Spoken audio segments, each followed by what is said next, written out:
Forest Succession Studies at Point Pleasant Park after 2003 Hurricane Juan impact.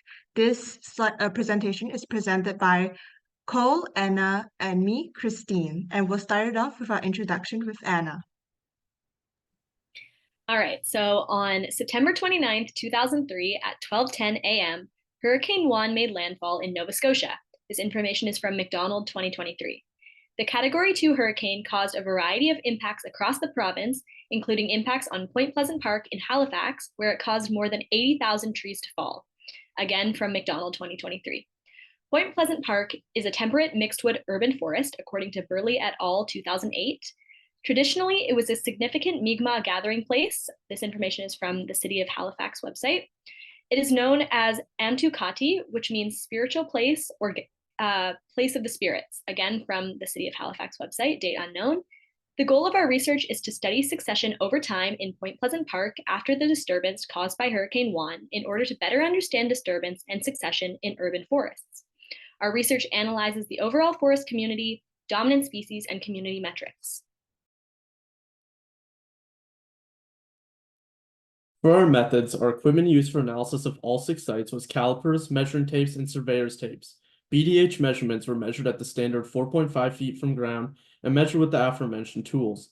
All site locations were chosen due to high impact level from Hurricane Juan in 2003 and high level of damage at sites. Sites were all 20 meters by 20 meters in size. Linear regression analysis was used to account for the multiplicity of sites used during the measurement at each year. Data was collected by respective students of each year at the Biology 2060 Lab Ecology Department at Dalhousie University in Nova Scotia, Canada. Shannon Diversity Index and Pelo's evenness calculations were done in Excel. Continuing on with the result and discussion question, we will start off with question 1, which is how has the overall forest community changed over time? Why? And what can you predict will happen to the overall forest community as it moves towards the climax community? So the purpose of using the Shannon diversity is to provide a clear insight explanation towards answering these questions. And the data observed indicated there was a drop in the values within the year 2004, where it had been caused by Hurricane Juan. But as the study shown, that forest diversity, though may drop immediately after the disturbance, would eventually increase to stable values or even more than previously. See et al. 2018. And this is supported by an upward incline in the Shannon diversity figure observed in the years 2004 to 2023, which indicated that the diversity of the forest community had increased throughout the years and meant that the forest community was slowly recovering and would eventually exceed the previous forest community before the hurricane as it reaches its climates, which the data predicts for the years 2024 to 2025. After the forest was destroyed by Hurricane Juan, debris from the natural disasters littered the ground, which allowed decomposition to happen. Decomposition releases nutrients into the soil to ensure and allow newer species to thrive in the park. Additionally, as large trees fell down, there was less shade, which allowed for less shade-resistant species to grow. Sasha et al. 2023. To answer the second question, I predict that as the forest community reaches its climax, the overall community demographic will become stagnant, consisting of mostly species with similar characteristics, thus becoming a mature forest community. This is due to the fact that shade-tolerant species will eventually outcompete other species as the forest matures and reaches its climax.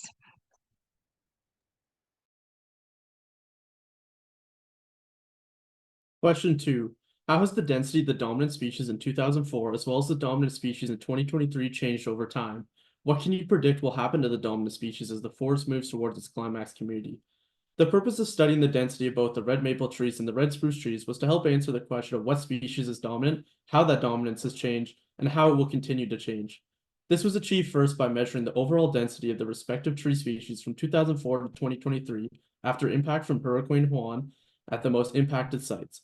Figure 2 and 3 linear regression showcase that red spruce trees had initially began increasing in density throughout Point Pleasant. Red maple trees inevitably began outcompeting red spruce and have been increasing in density much faster. Therefore, the density of the dominant species in 2004, red spruce, has slowly decreased over time, whilst the dominant species in 2023, red maple, has only increased over time. This is due to the fact that the red spruce trees can survive in nutrient-lacking environments, Turchin 2016, meaning that they have an advantage over major destruction of land, or rather a head start. Another issue is that the measurement of red maple is often not included due to small size of newborn trees, as pointed out by Turchin in his 2016 study again, so they may not have been accounted for despite being present in the forest at the time. As we're moving into the future of the forest dominant species, we can expect to see a continuation of red maple being the dominant species and red spruce to decline or possibly be competitively excluded altogether.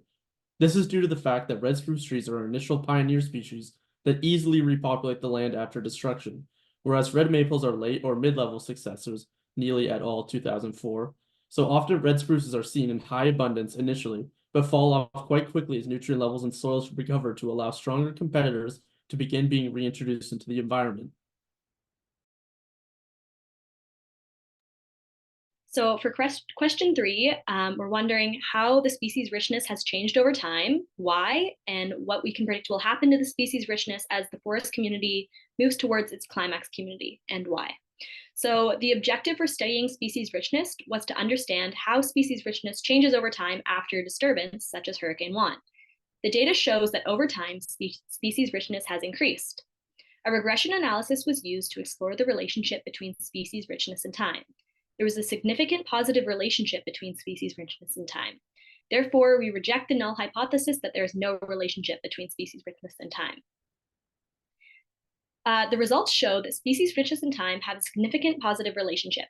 These results are supported by a similar study of Point Pleasant Park, where species richness of trees increased significantly for the entire length of the study from 2006 to 2015. The study was done by Turchin in 2016.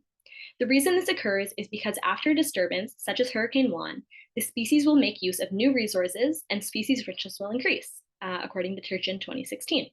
These findings support the hypothesis that there is a positive relationship between species richness and time. Point Pleasant Park will have to be continued to be studied as it moves towards its climax community to understand what will happen to species richness.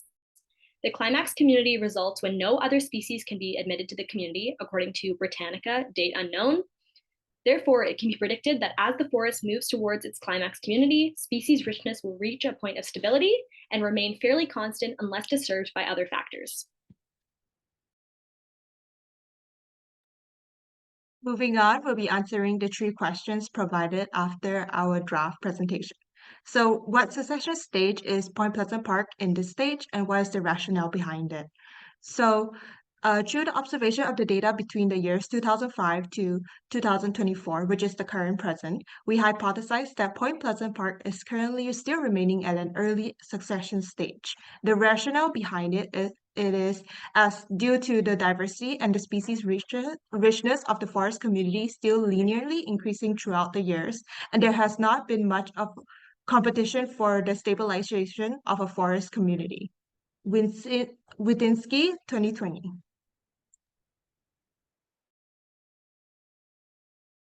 Moving on to our second question, what are these stronger competitors you could think of in the future of Point Pleasant Park? In terms of stronger competitors, we must look back at tree data from before the impact of Juan.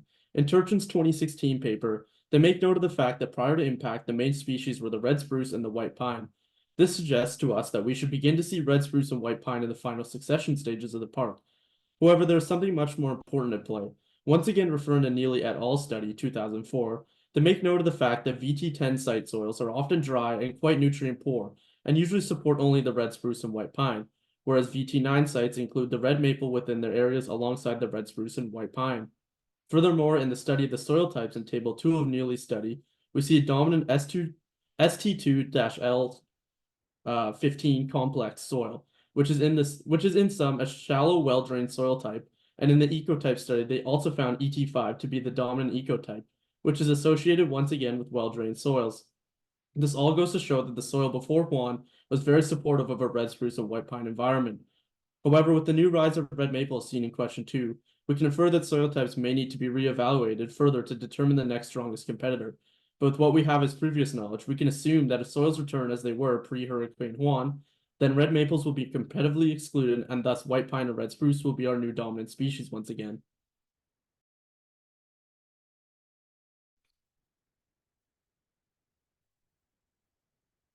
All All right, so now we're going to consider how Indigenous knowledge and practices can be incorporated to deepen our understanding of succession. So, an aspect of Indigenous knowledge and practices that can be incorporated to deepen the understanding of succession and ecology in general is traditional ecological knowledge, which is TEK for short. TEK can be developed over millennia, is based on experiences, and is passed down from generation to generation. It is an ongoing accumulation of knowledge, according to the National Park Service 2023. As succession considers how an environment changes over time, TEK, which develops as the surrounding environment changes, provides depth to studies on succession. TEK not only encompasses what is traditionally viewed as scientific, but also includes social, cultural, and spiritual systems, according to the National Park Service 2023. This allows for a more intersectional and holistic view, one that provides different and critical perspectives to ecology. TEK also focuses on relationships with the environment, according to the National Park Service 2023, which is an important factor in ecology. TEK is used for life-sustaining ways, again, according to the National Park Service 2023. So incorporating TEK with ecology can lead to having a more sustainable relationship with the environment.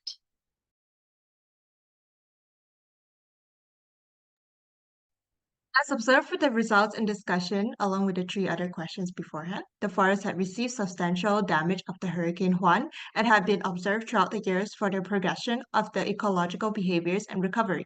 It provides insights towards the positive upward relationship between time and recovery of the location through the succession theory, where time will provide support to increase in species richness, diversity, and domination of some specific species due to competition of the damages, which will then lead to stabilization.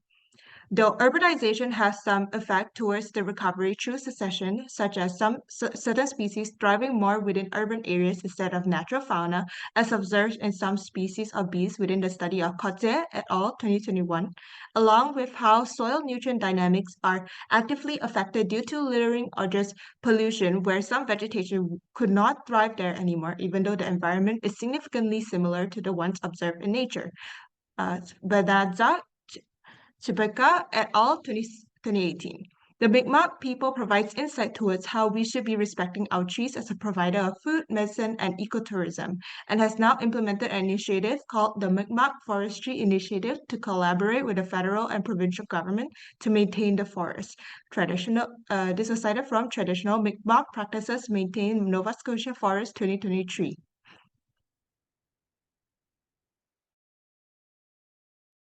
We would like to acknowledge and thank the Biology 2060 ecology students throughout the years who have graciously contributed their time and effort into data collection.